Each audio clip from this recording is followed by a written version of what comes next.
अर्जुन ने कहा देवी तुम्हारा दिमाग खराब हो गया है, अरे ये तो वही है जिसने तुम्हारे पुत्रों को मारा है, और आज मैं इसको पकड़ के लाया हूं तो तुम कहती हो छोड़ दो छोड़ दो। मुच्यताम मुच्यताम। द्रौपदी कहती है जैसा भी है छोड़ दो इसको, भले ही अपराधी है, इसने मेरे पुत्रों को मार दिया है, कोई बात नहीं है, लेकिन इसको छोड़ दो। क्यों छोड़ दें? ब्राह्मणो नितराम गुरु, एक तो ब्राह्मण है और दूसरा गुरु जी का बेटा है। मुच्यताम, छोड़ दो। अर्जुन ने कहा नहीं छोड़ेंगे, मार डालेंगे। द्रौपदी कहती है अरे आपको तनिक भी विचार नहीं आता है? जिस गुरुजी ने अपने बेटे को वो सारा धनुर्वेद नहीं पढ़ाया, आपको अपना परम शिष्य मान करके और सारे धनुर्विद्या का ज्ञान आपको प्रदान कर दिया। सरहस्यम धनुर्वेदम स्वविसर्गोपसंयम, स्वरहस्य पूर्वक आपको समस्त धनुर्वेद का ज्ञान प्रदान कर दिया। और सहेस भगवान द्रोण, वही भगवान द्रोण प्रजा के रूप में, पुत्र के रूप में आपके सामने उपस्थित है, क्योंकि शास्त्र कहता है कि आत्मा वै जायते पुत्र, पुत्र के रूप में पिता की आत्मा उपस्थित होती। सहेस भगवान द्रोणा, वही द्रोणाचार्य अपने पुत्र के रूप में आपके सामने बैठे हैं और आप हो कि उसको मारने के लिए जा रहे हैं। छोड़ दो ब्राह्मण। द्रौपदी की इस ब्राह्मण भक्ति को देख करके भगवान दौड़ पड़े और द्रौपदी को हृदय से लगा लिया। अरे बहन, तुम्हारे इसी ब्राह्मण निष्ठा के, धर्म निष्ठा के कारण मैं तुम्हारे साथ हमेशा खड़ा रहता हूं। ये पांडवों का साथ मैं थोड़ी दे रहा हूं, ये तुम्हारे कारण पांडव आज तक सुरक्षित हैं। पांडव तो उसी दिन मर गए जिस दिन दुशासन ने तुम्हारे चीर को, तुम्हारे कपड़े के ऊपर हाथ डाला। पांडव तो उसी दिन मर गए होते। क्यों? जब दुशासन के ऊपर में, जब दुशासन ने द्रौपदी के वस्त्रों पर हाथ डाला और द्रौपदी अपने हाथ को उठा करके गोविंद द्वारका वासन भगवान को पुकारने लगी, उस समय भगवान चौसर खेल रहे थे द्वारका में रुक्मिणी जी के साथ। और भगवान आंख बंद करके कहते हैं वर्धताम अभिवर्धताम, वर्धताम अभिवर्धताम, बढ़ाओ बढ़ाओ बढ़ाओ। एक रूप से तो भगवान द्वारका में विद्यमान हैं और एक रूप से भगवान साड़ी बन करके पहुंच गए द्रौपदी के सभा में, द्रौपदी की लाज बचाने। आचार्य संत महात्मा लोग तो कहते हैं कि जब द्रौपदी के साड़ी को खींचने लगा दुशासन, तो दुशासन कंफ्यूज हो गया, शंका में आ गया। बोले क्या? उसने सोचा कि मैं क्या कर रहा हूं, मैं नारी को खींच रहा हूं कि साड़ी को खींच रहा हूं, क्या कर रहा हूं? दुशासन की समझ में नहीं आता है कि नारी है कि साड़ी है, कि साड़ी बीच नारी है, कि साड़ी है कि नारी है, कि नारी ही कि साड़ी है। इतने साड़ी रंग बिरंगे, तो सज्जाद हाथी का बल रखने वाला दुशासन और एक नारी की साड़ी को खींच ना पावे। महाराज रुक्मिणी जी ने कहा प्रभु आप क्या बढ़ाने के लिए बात करो, साड़ी गोटियां तो लाल हो चुकी हैं, अब किसको बढ़ाएं? भगवान ने कहा देवी मैं आपको ये चौसर की गोटी बढ़ाने की बात नहीं कर रहा हूं, तो मैं धर्म को आदेश करता हूं, कर रहा था कि द्रौपदी की लाज बचाने के लिए। क्यों? द्रौपदी को क्या हुआ? तो द्रौपदी के वस्त्र का अपहरण हो रहा था। पांडव क्या कर रहे थे? जैसे पांडव का नाम लिया भगवान को क्रोध आया। भगवान ने सुदर्शन चक्र को आदेश दिया, पांडव जाओ पांडवों का गला काट करके ले आओ। सुदर्शन चक्र चल पड़े महाराज। रुक्मिणी जी ने कहा सुदर्शन जरा ठहर जाओ। भगवान ने कहा देवी हमारे काम में विघ्न डालने का एहसास। बोले महाराज पहले जरा ठंडे दिमाग से विचार करो, पांडव को क्यों मारना चाहते हो? बोले पांडवों ने द्रौपदी की रक्षा क्यों नहीं की? बोले पांडव कैसे रक्षा करते? पांडव तो पहले हार चुके हैं। बोले अपनी पत्नी के नाते रक्षा न करते, इंसानियत के नाते तो रक्षा कर सकते थे। अरे पत्नी के नाते छोड़ देते, चलो पत्नी के नाते नहीं रक्षा करते, लेकिन मानवता के नाते तो उनका फर्ज बनता था कि समाज में किसी स्त्री के साथ गलत हो रहा हो तो उसकी रक्षा करना। तो भगवती रुक्मिणी जी ने कहा कि प्रभु जस्ट ठंडे दिमाग से विचार करिए, जैसे पांडवों का वध करने के लिए आप सुदर्शन जी को आदेश दे रहे हैं और वो पांडव कौन है आपको पता नहीं है? बोले कौन है? बोले द्रौपदी के सुहाग हैं। कल के समय, कल के डेट में अगर द्रौपदी आपके सामने सफेद वस्त्र में आपके सामने खुले मांग लेकर के आपके सामने उपस्थित होगी, तो क्या आप द्रौपदी से नजर मिला सकते हैं? फिर तो भगवान चौंक गए। भगवान ने कहा नहीं नहीं, आज के बाद में पांडवों की रक्षा इसलिए नहीं करूंगा कि पांडव हैं। क्यों करूंगा? द्रौपदी मंगलसूत्र रक्षणार्थ, द्रौपदी के मंगलसूत्र की रक्षा की। अब तो महाराज बड़ा भारी विडंबना उपस्थित हो गया। द्रौपदी कहती है छोड़ दो, अर्जुन कहते हैं कि छोड़ेंगे नहीं। भीम कहते हैं अर्जुन तुम छोड़ दोगे तो मैं अपनी गदा से मार दूंगा। क्या करें? अर्जुन के सामने दुविधा उपस्थित हो गई। अर्जुन भगवान के पास मन ही मन शरणागति किए। भगवान से कहते प्रभु आप ही कोई रास्ता बताओ। भगवान कहते हैं कि अर्जुन इसमें शास्त्र क्या कहता है, क्या करना चाहिए क्या नहीं करना चाहिए, इसमें मेरा मन जो है प्रमाण नहीं होता है। हमारी बुद्धि प्रमाण नहीं होगी। क्या करने योग्य है क्या करने योग्य नहीं है, इसमें शास्त्र प्रमाण होता है। तो महाराज आपके शास्त्र का क्या आदेश है? भगवान कहते हैं कि आदताई वधारण ब्रह्म बंधुर्न हंतव्यो। ब्राह्मण कोई भी हो, कैसा भी हो, कितना भी बड़ा पापी हो, उसको वध नहीं करना चाहिए। और आदताई वधारण, आदताई कोई भी हो कैसा भी हो, उसको छोड़ना नहीं चाहिए। आदताई किसको कहते हैं? मत्तम प्रमत्तम उन्मत्तम सुप्तम बालम स्त्रियम जड़म। जो किसी मतवाले को मार दे, किसी को जहर देकर के धोखे से मार दे, किसी के घर में आग लगा दे, सोए हुए व्यक्ति को मार दे, बच्चे को मार दे, किसी को धोखे से जहर पिला दे, ये सब काम आतताई के हैं। और आतताई के वध करने में कोई पाप नहीं। तो अर्जुन ने कहा महाराज ये कौन सा निर्णय है? ये तो ब्राह्मण भी है और आतताई भी है, दोनों है। अब इसको क्या करें, मारे कि छोड़े? भगवान ने कहा मेरा जो निर्णय था सो तो मैंने सुना दिया, अब तुम जानो तुम्हारा काम जाने। फिर भगवान अर्जुन को समझ में आ गई बात। अर्जुन ने विचार किया क्या? संभावित चाकरण कीर्तिम वर्णादित रिच्यते।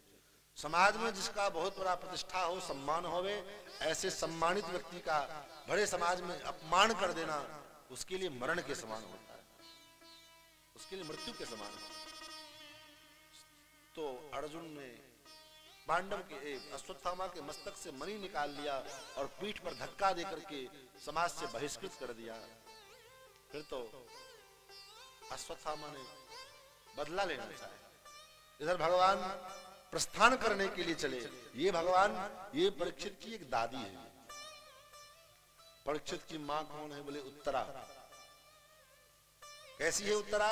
उसका चरित्र सुनाते हुए सूत जी कहते हैं कि जब भगवान जा रहे थे, अश्वत्थामा को अर्जुन ने छोड़ दिया, पांडवों ने छोड़ दिया, तो अश्वत्थामा ने विचार किया कि मैं पांडवों को निर्वंश कर दूंगा, निर्मूल कर दूंगा। और उसको पता था कि पांडव वंश का बीज, आखिरी बीज जो निशानी है, वो उत्तरा के गर्भ में सुरक्षित है, क्योंकि अभिमन्यु तो मारा जा चुका है। और उसी गर्भवती होने के नाते उत्तरा ने देहत त्याग नहीं किया, सती नहीं हुई क्योंकि गर्भवती थी। तो उसको उद्देश्य बना करके और अश्वत्थामा ने बाण का अनुसंधान किया। अब उत्तरा के गर्भ के ऊपर जब बाण चला तो उत्तरा उस भय से, उस ज्वाला से तप्त होने लगी और भागते भागते भगवान के पास में आई। पाहि पाहि महायोगिन देव देव जगतपते नान्यम तद्भयम पश्ये यत्र मृत्यु परस्परम। पाहि माम, प्रभु रक्षा करो। अब विचार करो, गर्भ में पीड़ा हो रही है, दर्द हो रहा है, परेशानी हो रही है, तो सास के पास जाना चाहिए, ससुर के पास जाना चाहिए, भगवान के पास में आ रही है। क्यों? तो उत्तरा जान रही है कि ये गर्भ की पीड़ा नहीं है, ये तो मृत्यु की पीड़ा है।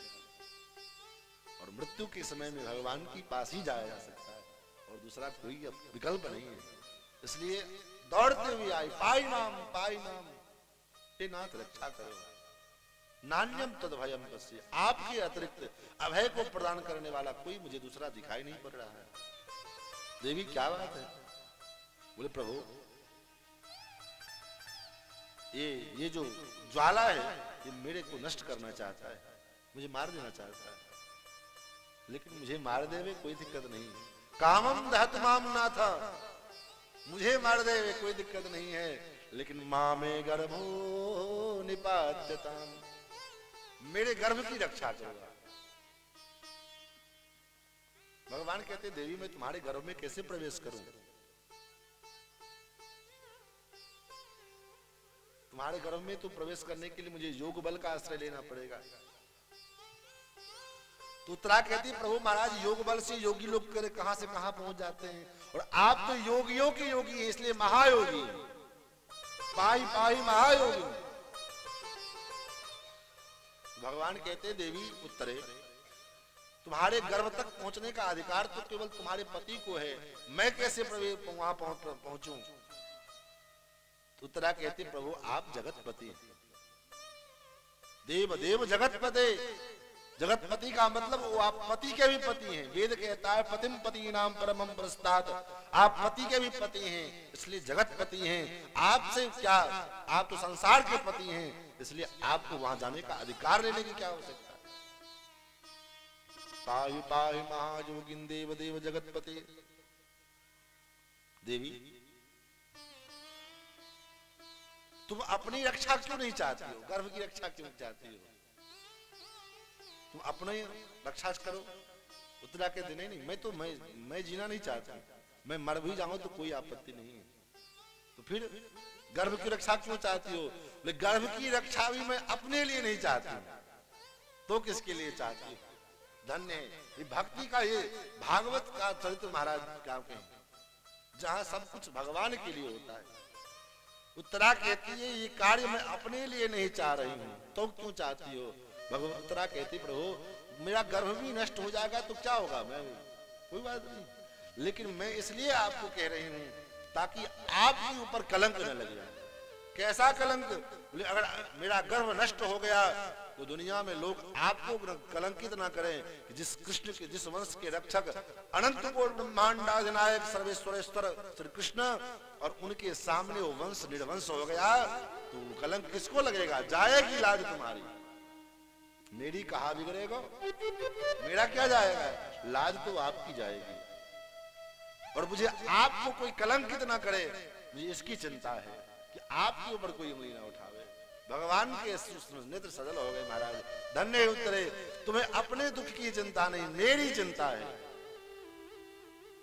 भक्ति का मार्ग यही है, जहां अपने प्रियतम के सुख में सुखी होना और अपने प्रियतम के दुख में दुखी होना, यही प्रेम है, इसी का नाम भक्ति है। भगवान राजी हैं हम उसी में जिसमें तेरी रजा है, जिसमें तुम प्रसन्न हो केशव, हे नाथ जिसमें आप प्रसन्न होवे वो हम चाहते हैं। ये उत्तरा है महाराज। कौन बोले? परीक्षित की मां।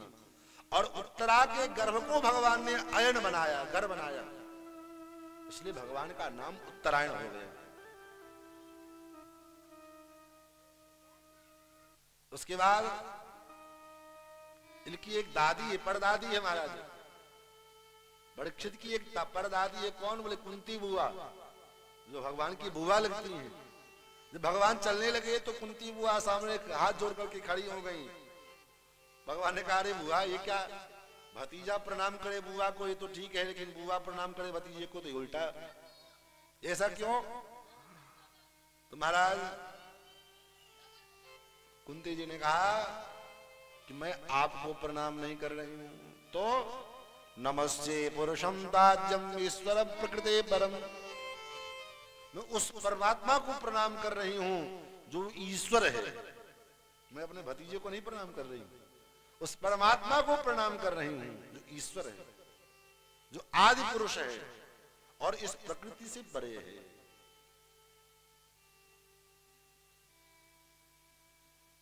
जो सर्वत्र व्याप्त है, अंतर बहिरवस्थितम, सर्वत्र व्याप्त है लेकिन फिर भी दिखाई नहीं पड़ता है। अलक्षम सर्वभूतानां अंतर बहिरवस्थितम। लेकिन वो दिखाई कब पड़ेगा? वो कब दिखाई देंगे? जब वो चाहेंगे तब। सोई जाने जे देहु जनाए, सोई जाने जे देहु जनाए, सोई जाने जे देहु जनाए, सोई जाने जे देहु जनाए। जानत तुम ही होई जाई, जानत तुम ही होई जाई, जानत तुम ही होई जाई, जानत तुम ही होई जाई। सोई जान देहि देहु जनाई, सोई जान होई जनाई, जानत तुम ही होई जाई, जानत तुम होई जाई। उसी को वही जान सकता है जिसको भगवान अपना जनाना चाहते हैं। उपनिषद कहते हैं कि नायम आत्मा प्रवचनेन लभ्य, वो परमात्मा बड़े बड़े प्रवचन करने से नहीं मिल जाते हैं, न मेधया, बहुत पढ़ लिख लेने से भी नहीं मिल जाते हैं, न बहुना श्रुतेन, तो मिलते कैसे हैं? यमे वै सुब्रते तेन लभ्य, जिसको चाहे वर्ण करना अथवा जिसको अपना दर्शन देना चाहे वही उनको प्राप्त कर सकता है। महाराज कुंती बुआ ने भगवान की स्तुति किया। कुंती बुआ कहती हैं कृष्णाय वासुदेवाय देवकी नंदनाय नंद गोप कुमाराय गोविंदाय नमो नमः। भगवान ने कहा बुआ ठीक है, जब तुम मुझको परमात्मा ईश्वर मानती हुई हो तो कोई बात नहीं, आओ उससे कुछ मांग लो, कुछ मांग लो, वरदान ले लो। धन्य है कुंती बुआ। कुंती जी ने क्या मांगा है? चाहती तो बहुत कुछ मांग सकती थी और भगवान दे देते, लेकिन कुंती बुआ ने मांगा क्या? वरदान क्या मांगा है? कुंती बुआ कहती है श्याम सुंदर विपदः सन्तु न सस्वत् तत्र तत्र जगत गुरो, हे जगत गुरु आप मुझे पग पग पर विपत्ति प्रदान करिए। भगवान ने कहा बुआ विपत्ति से पेट नहीं भरा है, जन्म से लेकर आज तक तो विपत्ति ही भोगा है। जन्म लिया तो अपने घर से बाहर दूसरे के देश माता पिता के घर में जाकर के पालन पोषण हुआ कुंती भोज के यहाँ, और जब विवाह हुआ तो युवावस्था में ही पति मर गए। उसके बाद दुश्मन भी कोई बाहर नहीं घर में बैठा हुआ है, घर के लोग ही अपने दुश्मन बने हुए हैं। और आज इतना सब कुछ झेलने के बाद आज सुख करने के दिन आए तब भी तुम विपत्ति मांग रही हो, क्यों? कुंती बुआ कहती श्याम सुंदर जिसको दुनिया के लोग विपत्ति मानते हो माने, लेकिन मैं तो नहीं मानती। क्यों? क्योंकि जब तक मेज पर विपत्ति थी तब तक आप मेरे साथ में थे। विपदः सन्तु न सस्वत् तत्र तत्र जगत गुरो भवतो दर्शनम यस्यात् अपुनर्भव दर्शनम।